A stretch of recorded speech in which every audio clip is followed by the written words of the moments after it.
What's up guys, it's TyranitarTube and we got another Pokemon Scarlet and Violet trailer, so we're gonna break it down, have some fun. Okay, we start off by watching the trailer.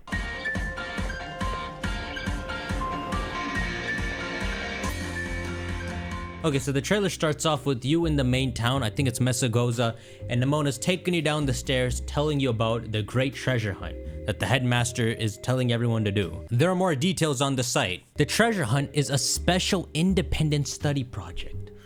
Pokemon is no longer an escape. We gotta do our homework here too. Now, the way they make it sound on the site, it's almost like there are different independent study projects depending on the year. But for our class, us playing this game, we're doing this treasure hunt. On their site, they confirm our suspicion about the 3 concepts in this game. 3 stories will be woven into your adventure. There's the Victory Road path where you go to the 8 gyms and you eventually achieve the champion rank by going to the Pokemon League headquarters and passing something called the champion assessment. So in other games, when we have the Pokemon League, it kind of doesn't make sense that this random trainer that came out of nowhere has just swept through the entire region, being the Elite Four and the champion. This champion assessment thing could make more sense of that. It's Nemona's suggestion that you try to become a champion ranked trainer, and we also know that Nemona is this trainer that is naturally good at battling, wants to conquer. It makes me think that she's related to a strong trainer in this region, but more on the gyms later. The second story that's woven into the game is the Path of Legends, where you join Arvin in search of rare ingredients. And then the third path is something called Starfall Street, where you challenge the evil team. This should have to do with the flag system, whatever that's about. The evil team is repping that flag. Next thing the trailer shows us is how cool the minimap is. This is so important for an open world game. You can open the minimap, select the location, and it'll give you the pathway to go there. There's also markings on the minimap. You can see where the Pokemon centers are. You can zoom out. It seems you can rotate the map. And then of course we have compass, Pokedex, and trainer info here. For being the first open world Pokemon game, they're really covering their tracks. I feel like it's a proper bet to say this is gonna blow other Pokemon games out the water. We already know Pokemon can do creative writing because we saw what they did with Volo and stuff. Creative for Pokemon. They'll knock it out of the park here. I mean, of course, the last test is actually playing it and see if it lives up. And then of course, it pans out to show us the 3 components of the game. Flag system, battling in the Elite Four, and the freaking crab that is about the treasure hunt. The first time I saw this crab, I thought it was Krabby. I'm very happy it's not Krabby. And then I'm very disgusted of what it really is.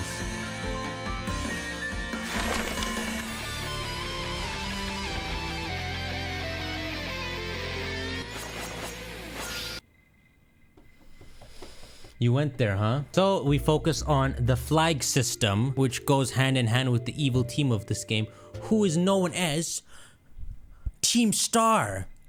Every evil team has had like a dark undertone to it. Team Magma, Team Rocket, Team Plasma, even Team Skull.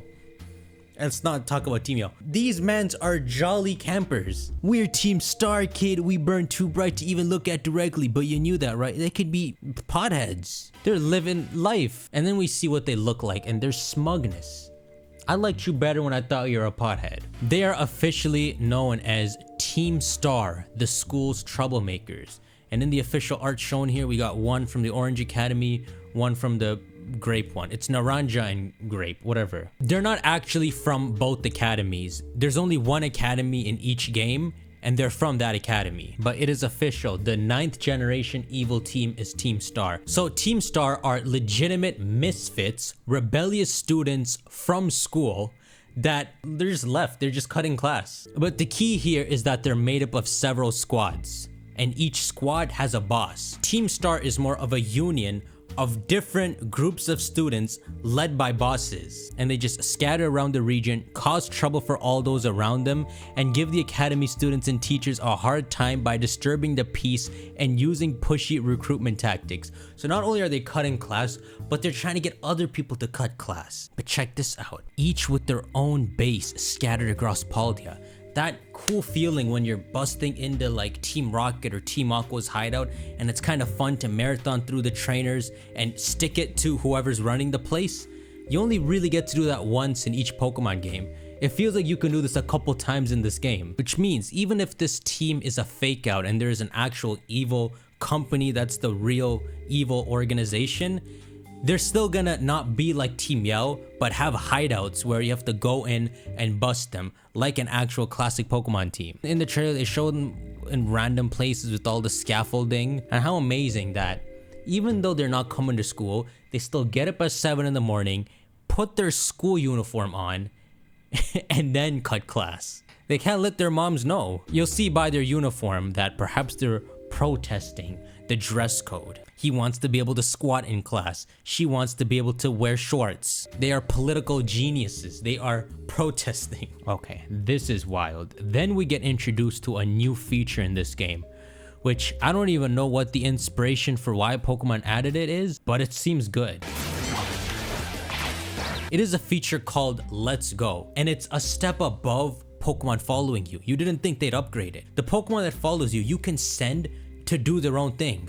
Like a dog just walking around the region beside you, it can go sniff things, pick up items, pick fights with other Pokemon. It makes it feel so much more lifelike. It'll really feel like you're exploring this place. You know, it's always so underwhelming when you find a secret spot, push A, and you found an antidote. But if you let your Sprigatito roam, and you know, every like 30 seconds or so it picks up an antidote, a potion, and it's just gathering in the back of your bag, that feels good. But remember, they can pick fights with other Pokemon. So Sprigatito goes missing, you walk up to see where it is, and it's fighting a Lechonk. The UI in this game has your school emblem in it. You're really repping your school. On top of Sprigatito fighting Lechonk here, you can earn items and experience points. The XP points, first off, make me feel like maybe the XP pity that Game Freak takes on us, I feel like they're not going to over level us again in this game for once. But it's neutralized by allowing your Pokemon to roam so they can grind for you. It's the perfect balance, at least for now. They know kids don't want to grind like how people earlier used to do, playing Final Fantasy and Pokemon and all. They would grind for hours. That's what I'm used to and what some of the older Pokemon fans are used to, but they're trying to keep up with the times, which is why they're making the games easier. This is a good balance. They know kids don't want to spend all that time grinding, so this works to make it still feel like you earned your experience. But not only do you gain XP, but you can earn items, which means infinite just potions and antidotes that you'll be picking up. In the earlier points, you know, this Lechonk might have an Oranberry, but when you're level 40s and 50s and you're fully evolved Sprigatito's fighting things, you might be picking up max potions, you might be picking up special held items, special Pokeballs. Master this new feature to explore every nook and cranny of the vast Paldea region with your Pokemon. Now, I don't think they'll do this, but it'd be cool that the more you send out your Pokemon, you kind of level up their capabilities, but we'll see. In a different part of the trailer, they make it seem like there's like 2 Pokemon sent out, but as of now, it's just the Pokemon that's with you, the following one. So here we are busting into Team Star's base, one of their bases around the region, which I have no idea why we're even doing. Why are we picking a fight with these misfits? We have class to go to too. They're trying to protest. Why are we shutting them down? Obviously, they're getting in the way of your adventure. That's why we're fighting them. But here, we're busting through their base, and we're walking to the end where those trainers are grouped up. And what are they guarding but a suspicious shed with a giant flag on it. We thought this flag had to do with the racing system. There isn't even a racing thing. Maybe there is, but the flags are actually Team Star's emblem. So what's hidden behind the flag? But a giant freaking circus car and boss of Team Star's fire crew, Mela. Look at them boots. She'll never walk in this game. She will only ever stand on the car, because they can never animate that. She'll be standing beside me and my freaking thighs would be all cut up. This is the boss of Team Star's fire crew, Mela. For now, let's just pretend there's only 3 crews, a fire, water, and grass crew. She's one of the bosses of them. And when she fights you, she's on this giant car and you're actually fighting her from a distance. And if you pay close attention to the car, there's this parasitic thing latched on the front. Now there's been this rumor of an engine Pokemon in this game. This engine Pokemon could be this. I think the rumor is that it's like poison steel, but throughout the trailer you'll see that they don't mention the engine Pokemon nor even hint it. She's just using this giant car plus engine as a place to battle, and it seems like at the end she was about to terrestrialize and do something, but here's something. So I was editing my reaction, right? And look at what I said. The music does slap. What? It's my wife? The school's trouble. It's Penny's secret form. When I heard myself say that back, it hit different. What if this is Penny? Is what I'm saying. Now, I have not looked at the leaks beyond what I've covered, but it's like it adds up. Okay, let me show you Penny. Here's Penny. Here's Mela. Now their names don't mean anything. You know, she got the red hair. I don't know what she does with the blue. Maybe it's a wig. And also Penny doesn't have the freckles. And on top of that, looks like Mela has put all this foundation on, but somehow you can see the freckles. But look at what it says for Penny. She has a shy personality, and for some reason, she doesn't seem to come to the academy very often. So at first, there was this idea that maybe there's bullying in this game, and you know, we're gonna beat this bully up, and that's why she don't come to school.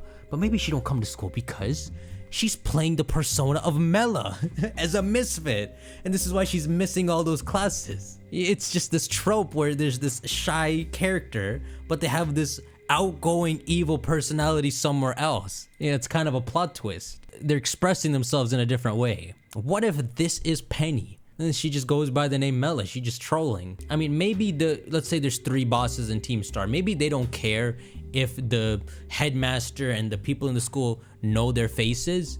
Maybe Penny's just trying to be low-key. This is what it says for Mela on their site. As the team's best all-rounder, Mela fixes any and every problem thrown her way, though her methods are heavy-handed, which apparently means she's very clumsy and unskillful, but another definition says overly forceful and oppressive. She leaves a forceful and gruff impression, but her steadfast devotion to completing anything she puts her mind to has earned her trust in her teammates. So she's not even like a bad commander that's like kicking around the grunts underneath. She's formed a legitimate squad, and she has this character of never giving up. If we make the other 2 bosses evil, and she turns out to be the only one with these positive qualities, it would make sense. It's because, you know, she's someone from our side. She's Penny, who's supposed to be one of our rivals. What does steadfast mean? Loyal. You know, just look into her eyes. Look very closely. Is that Penny? Anyhow, another thing it says for Penny is that she's especially fond of her fluffy Eevee bag and always has it on her back. This makes me feel like someone important gave it to her. She has a connection to it. But if it's that important, not that she always has to carry it with her, but in her Mela persona, don't you think she would have it somewhere nearby? Maybe how you find out is after you beat Mela and she runs away. When you run into her later in the game, back in her little base, you see the Eevee bag. And maybe it's not outright said there, but later on in the game, you learn that she's Penny. Listen, I'm just a sucker for plot twists and fun, game for doing some kind of fun in the game, so I want it to happen. But of course, I'm stretching it. Chances are these 2 are not the same character. So that covers one of the 3 paths in this game. Next, we move to treasure hunting. Arvin, of course, it says on the site, he's an upperclassman at the academy, which to me reinforces the idea that only this year they're doing this treasure hunt. And the year before and the other years, it's a different study. It seems like because Arvin wants to collect these herbs and cook, that he's gonna be by your side when you're doing the treasure hunt.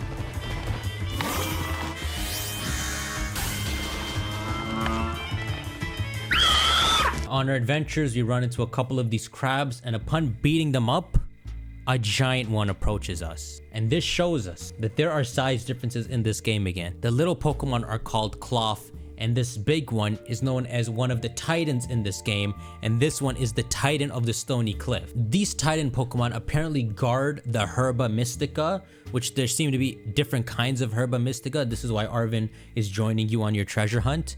But it seems that these Titan Pokemon are all guarding them for some mysterious reason. I'd imagine there's a lore behind it. They're listed as bigger and stronger than ordinary Pokemon, and that there are a number of these Titan Pokemon already sighted in the region, which is freaking sick. I mean, boss battles is something you don't really have in Pokemon games. We kind of had it in Alola, but that was replacing gym leaders.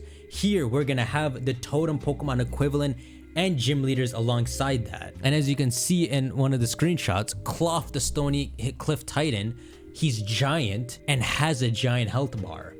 And I only pray that when you use a move on it, that it doesn't just deplete, but that he actually has like the equivalent of 2 or 3 health bars in that. This is Cloth, a Pokemon with powerful claws. Big ups, Game Freak. On point descriptions. It is this weird crab whose eyes come out and rotate 360 to see whatever it wants. And it's not even a water type. It is called the ambush Pokemon because what this Pokemon does is like, first off, it's a meter wide, a meter and a half wide, and it will be upside down on the underside of cliffs and ambush you. And it could just eat you whole. Now, I mean, the smaller ones would be eating Pokemon, bug Pokemon and all, but no one has business treasure hunting when there's a giant one that could jump down like that. They also say that Cloth can't be upside down like that for too long because the blood rushes to its head, which only makes me think, how has he not evolved past this? Like, how did you hunt? Clearly you must have hunted like this for millions of years. How do you still have this problem? Also, apparently Cloth's claws are so strong and it's so mean that once it catches you, it holds you down with one claw and just keeps punching you. And even if you rip its claw off, another one eventually grows back. Thankfully though, it is considered a valuable cooking ingredient, which means we can eat them too. Cloth has a new ability called Anger Shout, which is essentially when your health goes to yellow, a Shell Smash activates, where both your defense is lower and your attack, special attack, and speed increases. It's not a full Shell Smash though. Your stats only go up by 1 stage, whereas for Shell Smash, they go up by 2 stages. It's a decent ability, but I wonder how usable it is. Because even if you give it Baton Pass and switched out, the Pokemon's gonna have bad defenses that you switch into. But Cloth, you can be redeemed with this ability if you evolve into something sick. So evolve. Do not be a single stage Pokemon. Because the Titan is a Cloth, it's got me scared it might be, but I'll have hope. And now that we're done with those 2 sections of the game, we move to the main one that we're used to in Pokemon, the Gym Challenge, which is also known as Victory Road. Not the cave, but the road to victory, your journey to becoming champion. So it seems like at one point in this game, you go into this tall building, which looks like a gym. It looks like the same building you went into to fight Grusha. But in this building, you run into this girl called Geeta, who's the chairwoman of the Pokemon League. And in the trailer, it doesn't indicate that she can fight or that she's strong. But if you go on the site, it says that she reigns supreme as the most skilled trainer in the entire region. It says that there are champions who have passed the champion assessment and are the few trainers that have the highest stature. She is the strongest above them all. She's the champion of this game. Now, there is no champion, but in some way, if we were to fight the strongest trainer in this game, maybe as a super boss, she would be the champion. So now we got Cynthia, Iris, Diantha, and Geeta. Get him. Get him, Geeta. And I said this in the stream, right? But she got some crazy hair going. Imagine you just took off those back layers. She would have some smooth hair. She'd be chilling.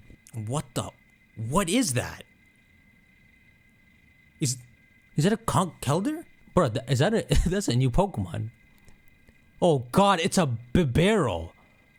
Just forget it. What do we got here? Jigglypuff, Venonat, Dreepy, Shinx, Flabebe, and Geety. So, as if she's in a cult, she likes to raise her glove, make a gang sign, and show you the Illuminati symbol she carries. What does that symbol mean? A couple of you guys pointed it out to me. There's of course no hints. Maybe it's the emblem of the champions. Maybe if you walk around and you see someone with that, you stand back because they're a champion. But just look how cocky she looks. She's like, I'm a champion. Give me the drink for free, clean my shoes, and get a job. Like, look, she's walked into a library where people are minding their business and is just asserting dominance. So the first time you go into a gym, you run into Nemona, who's gonna be like, oh, you're here to do the gym challenge after all. At first I thought Geeta was Nemona's mom and that Nemona has this affinity for battling because it's in her blood and her motivation is to surpass her mom. I still do think that, but even in this art, she's holding it up. It must be the champion symbol. She looks like she's already been possessed by Nihilego, but she's assimilated and perfectly blended in. Nemona just knows so much about the Victory Road challenge that I would imagine it's not impossible that she's related to this girl. Okay, welcome to the Artisan Gym. One of the first gyms I would assume in this game, the Grass Gym.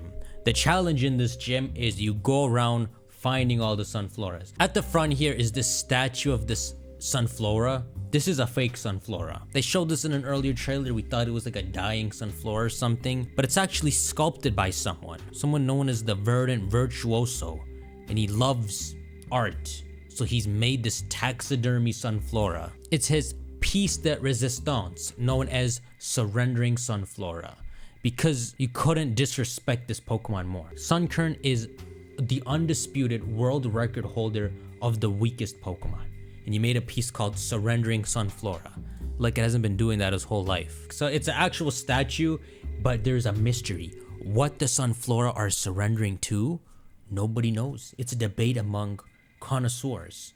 What kind of connoisseurs? Artists. Whatever the person who sculpted this saw or experienced that led him to sculpting this, no one knows. Once we make it to the end with the sunflora, we can battle the gym leader.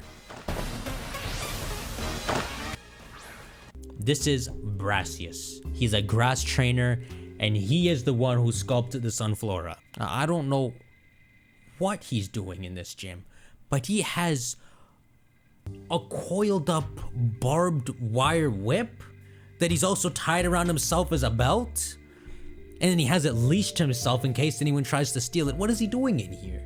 He's like beating Pokemon up. His shoes are made from Tyranitar leather. We need to kill this man. Look at his face. Does that look like the face of someone who isn't doing something shady? Look at his dilated pupils. He's not human anymore. Oh, look, a granny is back. Anyhow, when you fight him, he uses grass type Pokemon. And when you get down to his last Pokemon, his signature is the world's furriest Sudowoodo. Allow me to touch this workup slightly. I will call it Truly Woodo. Why is Sudowoodo a grass type trainer's signature? Because he terrestrializes it and makes Sudowoodo's dream to just be a real tree come true. It is now a grass type. It seems like something kind of cool for a Pokemon game that the gym leaders might have a signature Pokemon that is not their actual typing. So Grusha's signature might not actually be an ice type, but something that terrestrializes into an ice type, which makes it cooler because it always feels weird when gym leaders only have one type of Pokemon. It feels a lot more real that their signature is something else, like their true starter Pokemon, regardless of what gym leader typing they are. And the Sudowoodo uses a new move called Trailblaze that we don't know anything about aside from that it's a grass move. There's not many physical grass moves in the game. There's like Needle Arm, so I would imagine that's physical. Besides, look at Sudowoodo's special attack. It's definitely a physical move. Oh dear. Then we get to the final two new Pokemon shown in this trailer, who seem to be counterparts in each game. They are not the same Pokemon. It's almost like one is alive and honest, one is dead and devious. We start with the red one. They're both fire Pokemon. It is called Armarouge. It is a fire psychic type, which is such a rare typing. I think only Victini has this. For once, we're gonna get a proper usable fire psychic type. And the only thing I hope with these two Pokemon is that they aren't single stage Pokemon. There should be very few single stage Pokemon in every Pokemon game. When things like Duraludon, Sog pop up, while some people will be fans of them because they like the design or they form a connection, it's such a letdown that they can't evolve. You catch it and it stays the same. It turns into a turnoff and you don't end up wanting to catch them, like Druddigon. So what I'm hoping is that these Pokemon have at least a pre-evolution that turns into them. Anyhow, its ability is Flash Fire, which is crazy. So apparently Armarouge wears this yellow armor that is said to have belonged to a distinguished warrior. And this armor is what grants it its psychic powers, which it then uses to control its fire better. It can also, you see its two arms, it can put them together to form a Mega Buster, which is badass, and it can shoot fire, but it needs to put them together. He can't just like shoot him normally, but man, that is a badass look right there. And he uses a signature move like that called Armor Cannon. Armor Cannon seems to be a special version of close combat that is fire typed. So we can imagine it does 120 damage and then lowers your defense and special defense. That is badass. So many people are gonna have this on their team. But here's what's cool about Armarouge. It is an honest Pokemon. It likes to fight honorably. It will challenge an opponent that's stronger head on and doesn't cheat. It believes in a fair fight. Then we get to his brother-in-law, Ceruledge. It is also a fire type, but this one is dead. It is Fire Ghost. Now, you could consider it dead, but what it seems to be more is that the blades it uses has the energy of fallen Pokemon. So it just wields ghost power. It also has the ability Flash Fire, and they're around the same height as humans. They seem like pretty cool designs. Ceruledge's armor is steeped in grudges. The way it fights, it will use sneak attacks, it will cheat in battles, and do anything to just quickly end off an opponent. Perhaps we cannot blame the Pokemon underneath themselves. Maybe the armor that these two Pokemon have received is what's put them in this mindset. Ceruledge is corrupted by the grudges of the armor it carries, so much that its own signature move called Bitter Blade literally says that it attacks using the power of the lingering regrets of dead Pokemon in its blades. It is a fire type physical drain punch, it seems. So we can imagine it does like 90 damage and heals half the damage you deal back to yourself. And the reason it can do this is because these blades it has absorbs life energy. And so we actually have a good set of counterparts. And because they've given us this lore that both of them would only be pure fire, but the armor grants them the additional power, that they must have a pre-evolution. They seem like they're the same Pokemon underneath. Maybe the way they evolve is you find the armor in a chest somewhere, you equip it to it, and it evolves. The pre-evolution is fire, the evolution gains that second attribute. Do it, Game Freak. Don't make them single stage. And that is the end of the trailer. Notice they showed Penny and Mela together.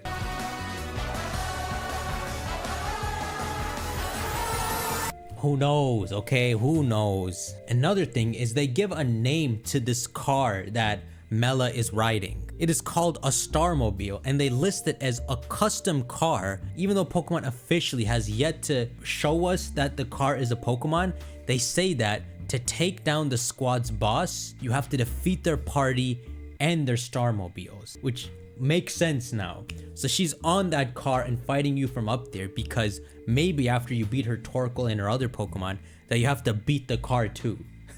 And then she falls off. You could bring her back to school. She's a fire trainer. This Starmobile is red. I would hope there's different ones. If this little parasite on the front really is a Pokemon and the engine Pokemon that's rumored, it'd be cool if they've latched on to different cars. And so they have different forms in the game, kind of like a Flabébé. Hey, Penny! She looked. That's Penny. Just look into her eyes, feeling like it's Penny. It's Penny.